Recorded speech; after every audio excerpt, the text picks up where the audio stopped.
যারা আমাদেরকে মুশরিক বলছে প্রকৃতপক্ষে তারাই মুশরিক। আমি এটা প্রমাণ করে দেব। জয়গুরু। আজকে ডিসেম্বরের 19 তারিখ 2026 সাল। এই মুহূর্তে আমরা আছি চুয়াডাঙ্গা জেলার জীবননগর খয়েরুদা মাঠপাড়া। আমাদের জসিম আছে, আলী হোসেন মেম্বারের বাসায়। এখানে মাহফিল ছিল।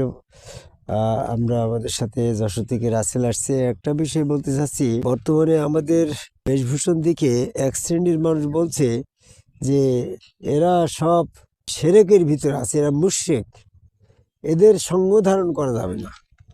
আসলে মুশরিকের সঙ্গ ধারণ করা যাবে না, ঠিক আছে, কিন্তু যারা আমাদেরকে মুশরিক বলছে প্রকৃতপক্ষে তারাই মুশরিক। আমি এটা প্রমাণ করে দেব। যেমন আমাদেরকে যে যে কারণে মুশরিক বলছে সেই কারণগুলাই কিন্তু মোমেন হতে হলে এই কারণগুলো না হলে সেই ব্যক্তি মুশরিক হয়ে যাচ্ছে, মোমেন হচ্ছে না। মোমেন হওয়ার শর্ত হচ্ছে একত্ববাদে বিশ্বাস, এক আল্লাহ বিশ্বাস। তো এক আল্লাহ বিশ্বাস করতে গিয়ে মানুষ যদি এক আল্লাহ করে তাহলে সে শয়তানের অনুসারী হয়ে যাচ্ছে। সে আল্লাহ এক আল্লাহ শয়তানও করে। কারণ বেহেশতের ভিতরে যখন ইবলিসকে বলা হইল যে তুমি আদমকে সেজদা করো, আদমকে সেজদা করল না, সে কাফের হয়ে গেল। সে তো এক আল্লাহ বিশ্বাসী ছিল, সে আল্লাহকে সেজদা করে, আল্লাহকে বিশ্বাস করে, আল্লাহর সমস্ত কিছু করে, কিন্তু আদম সেজদা করল না।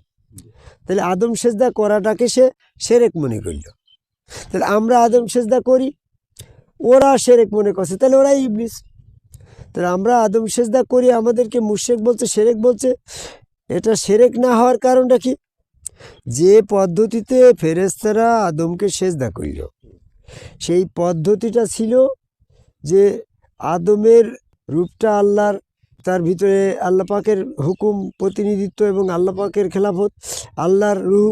সেই জন্য চেহারা আল্লাহর, রুহ আল্লাহর হুকুম। তাহলে সেখানে আল্লাহর হুকুমে আল্লাহকে সেজদা দিল। সে তো আর ব্যক্তি আদমকে দেয়নি। ব্যক্তি আদমকে দিত যদি, আল্লাহর হুকুম ছাড়া যদি ফেরেশতারা নিজের ইচ্ছায় ব্যক্তি আদমকে সেজদা দিত, তাহলে ওইটা আল্লাহর ইচ্ছার বিরুদ্ধে যাওয়ার কারণে ওটা শিরক হইত। কি মাসুদ? আল্লাহর ইচ্ছার বিরুদ্ধে যাওয়াটাই হচ্ছে শিরক। তাহলে আমরা যারা ওই আল্লাহ পাকের মনোনীত সেজদা করছি, তাহলে আমরা আল্লাহ পাকের ইচ্ছার বিরুদ্ধে নয়, বরং ইচ্ছার অনুকূলে যেয়ে আমরা আদম সেজদা করছি। তাহলে আমাদেরটা শিরক নয়, বরং যারা আল্লাহ পাকের ইচ্ছার বিরুদ্ধে যায় এই সেজদা না করে ইবলিস কাফের হইল। বর্তমানে যারা আদম সেজদা করছে না, এরাই কাফের। আমরা জয়গুরু বলছি, এদেরকে আমাদের মুশরিক বলছে। জয়গুরু আমাদের শিরক হচ্ছে না, বরং জয়গুরু না বললে শিরক হয়ে যাচ্ছে। দেখো, ওরা জয়গুরু না বলে শিরক করছে কিভাবে, আর আমরা জয়গুরু বলছি কিভাবে। দুইটা না বুঝে তো তুমি বুঝতে পারবা না। ইয়াদুল, আমরা জয়গুরু বলছি, রসুলের হাত আল্লাহর হাত, রসুলের পা আল্লাহর পা, রসুল আমার গুরু, রসুলের গুণবাচক নাম গুরু, সূরা বাকারা 151 নম্বর আয়াত। আল্লাহর গুণবাচক নাম গুরু, সূরা রহমানের 4 নম্বর আয়াত। তা আমি যখন আল্লাহ বলছি, রসুল বাদ যাচ্ছে, রসুল বলছি, আল্লাহ বাদ যাচ্ছে, তাহলে আল্লাহ রসুল দুটো নিলি শিরক হয়ে যাচ্ছে। এই জন্য আল্লাহর গুণবাচক নাম গুরু, রসুলের গুণবাচক নাম গুরু। আমি যখন জয়গুরু বলছি, তখন আল্লাহ বাদ গেল না, রসুল বাদ গেল না, বা দুটোও হইল না। এই জন্য একত্ববাদে আসা যাচ্ছে। এখন তুমি রসুলকে জুড়িয়ে নিয়ে আল্লাহ করবা। আল্লাহকে ভালোবাসতে হলে তার প্রক্রিয়া হচ্ছে রসুল, আল্লাহর আনুগত্য করতে হলে তার প্রক্রিয়া রসুল। রসুলের আনুগত্য করলে ওই আনুগত্য আল্লাহ পাচ্ছে। তাহলে আমি যদি রসুলের জয় দিই, তাহলে ওই জয় তো আল্লাহ পাচ্ছে, তাহলে আমার ছেড়ে খেলি। আমি যখন রসুলের সেজদা করলে ওই সেজদা আল্লাহ পাচ্ছে। তো রসুল গুরু, ওই গুরুর জয় দিলে তো ওই জয় আল্লাহকেই দেওয়া হচ্ছে। বরং তুমি জয় গুরু না দিলে তোমার শিরক হচ্ছে, কারণ তুমি আল্লাহ বুঝছো, রসুলও বুঝছো। তাহলে আল্লাহ রসুল দুইটো যখন বুঝছো, তখন দুইটো কারণে তোমার শিরক হচ্ছে। একটা হচ্ছে আল্লাহর সাথে কাউকে ডাকা যাবে না, সূরা জিনের 18 নম্বর আয়াত। এই আয়াত অনুসারে আল্লাহর সাথে রসুলকে নিয়ে তোমার শিরক হয়ে যাচ্ছে। যদি তুমি আল্লাহ বাদ দাও, তাহলে রসুল করে সূরা ইউনূসের 106 নম্বর আয়াত বাতিল হয়ে যাচ্ছে। আল্লাহ বাদে কাউকে ডাকা যাচ্ছে। এই ধরনের আবার রসুল বাদ দিলেও কাফের হয়ে যাচ্ছে। এই জন্য আল্লাহ রসুল দুটো যারা একত্ববাদে যাচ্ছে, তারাই সেজদা করছে, তারাই জয়গুরু বলছে, তারাই রসুল সুরতে আল্লাহ সাক্ষাৎ পাচ্ছে। আর যারা আল্লাহ রাখছে, রসুল আছে, আল্লাহ লিল্লাহি দিনু খালিসুন, দিনের সকল আনুগত্য পাবে আল্লাহ, তারা আল্লাহ রসুল দুটো নাম যাপনা করে আল্লাহ রসুলের আনুগত্য দুই রকমের করে শিরক হয়ে যাচ্ছে। আল্লাহর সময় আল্লাহর আনুগত্যে যে সেজদা করছে, রসুলের আনুগত্যে যে সেজদা বাদে রসুলের হাত পা মাথা ধোয়া ইত্যাদি আনুষঙ্গিক হুকুম করছে। তাহলে দিনের ক্ষেত্রে আনুগত্য দুই রকমের হয়ে গেল না? যে দুই রকমের আনুগত্য দিনের ক্ষেত্রে হবে এরকম কোরআনে প্রমাণ নেই, বরং আনুগত্যের প্রক্রিয়া হবে একরকম, সেটা হচ্ছে আল্লাহর আনুগত্য। আর আল্লাহর আনুগত্যের এটাই দিনের আনুগত্য। দিনের আনুগত্যের প্রমাণ হচ্ছে সেজদা, আর রসুলের আনুগত্য দিনের আনুগত্য। তাই রসুলের আনুগত্য করতে হলে সেজদার মাধ্যমেই রসুল আনুগত্য করতে হবে। সেজদা বাদে যদি রসুল আনুগত্য করা হয় তাহলে ওইটা আল্লাহর আনুগত্য গণ্য হচ্ছে না, ওটা রসুলের খৈতানি থেকে যাচ্ছে, এই জন্য ওটা শিরক হচ্ছে। আল্লাহর আনুগত্য আর রসুল আনুগত্য দুই রকম তো হবে না।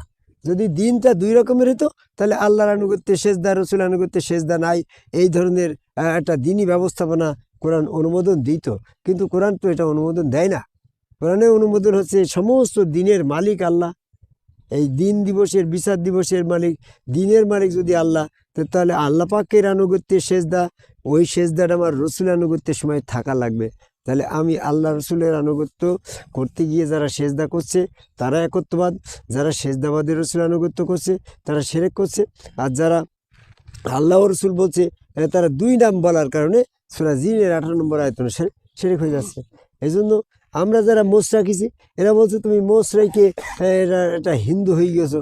আমরা মোষটা রেখে যদি হিন্দু হই তাহলে আদম আলাইহিস সালাম হিন্দু অবস্থায় সৃষ্টি হইলে আদমের তো মোষ ছিল, আদমের মোষ ছিল 1000 বছর, সে চুলদার মোষ ছিল, কাটার কোনো যন্ত্র ছিল না। আদমের যখন ছিল এই নবী মোহাম্মদ সাল্লাল্লাহু আলাইহি সাল্লামের ছিল, কারণ নবী মোহাম্মদ সাল্লাল্লাহু আলাইহি সাল্লামের তো মোষ ছিল না, তাহলে উনি তো কাটার হুকুম পায় নাই, বরং আল্লাহ পাকের হুকুমের বাইরে তোমার এই সমস্ত কিছু কাটা যাবে না। আল্লাহ পাকের নির্দেশনা মোতাবেক চলতে গেলে এই চুলদারি মোছার কাটার নির্দেশ নাই, আল্লাহর সুন্নত পরিবর্তন করা যাবে না। এই জন্য আমরা জয়গুরু বলি, আদম সেজদা করি, আমরা চুলদারি মোছ রাখছি, এটারে যারা শিরক বলছে, যারা চুলদি মোছ কর্তন করছে আল্লাহর হুকুম অমান্য করে, সূরা আল ফাতির 23 নম্বর আয়াত স্বীকার করে চুলদারি মোছ কেটে তারা কাফের হয়ে যাচ্ছে। আদম সেজদা না করে ইবলিস অনুসারে কাফের হয়ে যাচ্ছে। আর যারা জয়গুরু না বলছে তারা আল্লাহ রসুল দুটো নিয়ে সূরা জিনে 18 নম্বর আয়াত অনুসারে শিরক করে ফেলছে। তাহলে যারা বলছে যে কারণে আমাদেরকে শিরক বলছে সেই কারণে তারাই শিরক করছে। এই জন্য যারা আমাদেরকে মুশরিক বলছে তারাই প্রকৃতপক্ষে মুশরিক।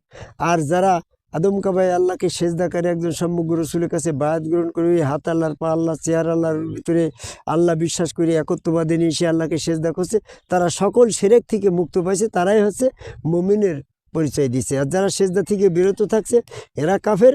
আবার আল্লাহ বলছে, রসুলও বলছে, তারা মুশরিক। তাই বর্তমান জামাত ইসলাম, চরমোনা, ফুরফুরা, মানিকগঞ্জ, আটুসি, হিজবুত তাহরির, হেফাজত ইসলাম, কাদিয়ানি, টুপি, পাগড়ি, জুব্বাদারা যত মুস কাটা সমান মাদ্রাসাপন্থী আছে, এরা সম্পূর্ণ হচ্ছে আদম সেজদা বিরোধী। এরা লা ইলাহা ইল্লাল্লাহ মুহাম্মাদুর রাসূলুল্লাহ কলেমা পড়ে, আল্লাহ বিশ্বাস করে, রসুলও বিশ্বাস করে, আবার দুই জায়গায় সেপারেশন করে। সূরা নেসার 150 নম্বর আয়াতে বলছে উরিদু ফাররিকুন বাইনাল্লাহ রসুলি, যারা রসুল থেকে আল্লাহকে সেপারেট করে প্রকৃতপক্ষে ওরা কাফের।